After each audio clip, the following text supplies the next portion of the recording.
Hey, what's up? Just want to thank you guys for watching our channel. Please hit that subscribe button. We're recording this 2 days after Damian Lillard got traded to Milwaukee. You're sort of, as a coach of a team in the Eastern Conference, not like talking about Dame, but you're just like reaction to that, like where a team who has won a championship 2 years ago, like all of a sudden gets a Damian Lillard. It's like what is that sort of feeling? What is that chatter like with the coaches? I'll give you exactly what it is. He's a great player. They're a great team. We don't have time. We don't have time to worry about that. And here's why I say that. As a young coach, taking over the way I did, I could say this, I really wanted the number one seed. Look how that turned out for the number one seed last year. So be careful what you ask for, is what I would say. I spent a lot of time man, we got to get the one seed. We got to get the one seed. Then we lost it. And I was like, shit, we lost it.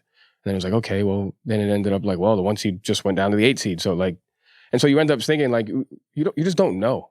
And I think people don't say that enough. What if we would have got the 1 seed and lost to the 8 seed? I probably wouldn't even be sitting here right now. So thank you, God, for protecting us from the 1 seed. Coach, I hate to tell you, but you did lose to the 8 seed.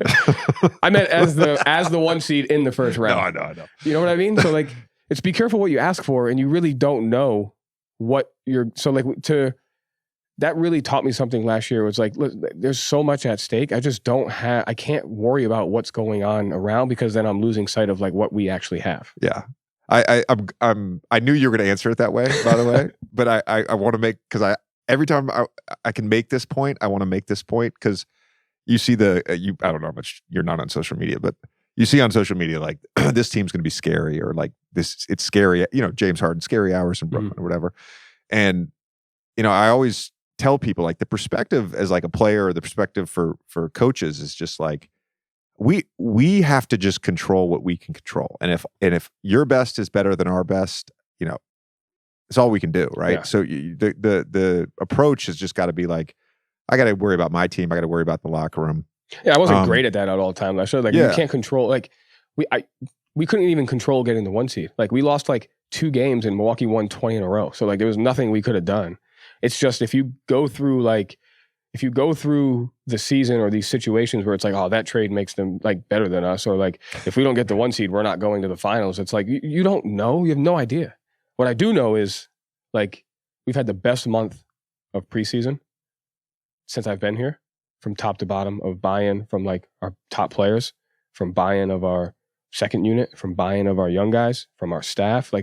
When I tried to come in this gym as much as I could over the last month and a half, and it was just a different type of feeling.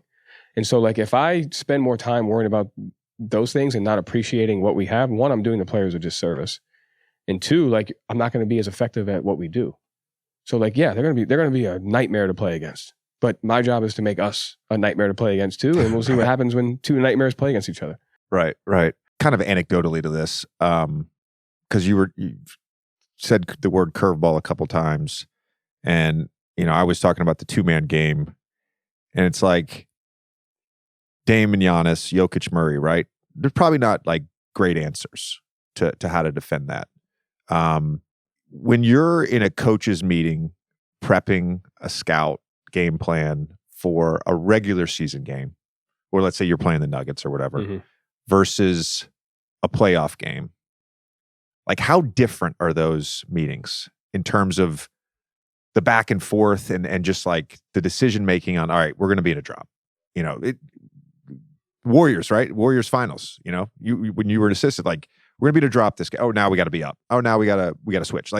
The back and forth on that. I'm just, because I never got to be in coaches meetings, and I'm always fascinated, because all we get is, all right, here's the game plan. You get the final thing. There could have been a fist fight in the coaches room. Exactly. And we got to limp to the I know Brett Brown's coaches meetings were 3 hours. So, well, 3 things. One, I love to debate and argue. So I'll sit there all day and screw with you to make sure we get it right. Number 2, and I would say one of the things I'd like to say I'm pretty good at is ignoring the emotion and being able to sit in something that I believe in.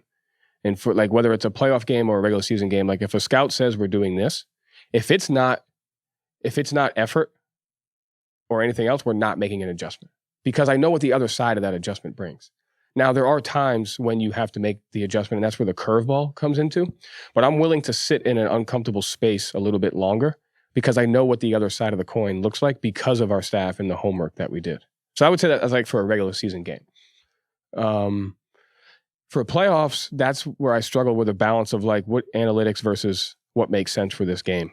You know, this is what it says you should do over a long period of time against this team. This is what this team is doing. It happened in the Atlanta series where it's like they weren't a great point shooting team, like statistically, but when Quinn came, he just completely changed the philosophy and they weren't going to stop shooting.